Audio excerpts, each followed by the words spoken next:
Okay, moving on to the TTR110. So a couple changes on here. We did get a new shifter. The other one was a little bit bent.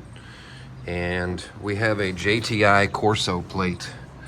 So this is a cradle, this is a peg bar, this is a skid plate, all in one. I didn't do an install video on it, but it is amazing. Super beefy. It connects the motor to the rear frame, to the peg bar. So it adds so much rigidity to it, it's not even funny. Still a hole over here to change the oil from. With the widened and lengthened billet foot pegs. And the JTI kickstand. So a little bit pricey on the JTI parts. But as you can see here, really good quality. It really sturdies up the whole motor. Oh yeah, and it came with the extended brake pedal. I forgot all about that part.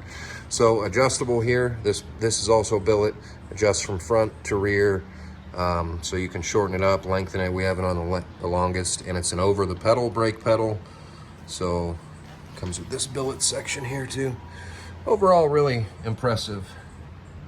That's the only new thing we've done to the TTR.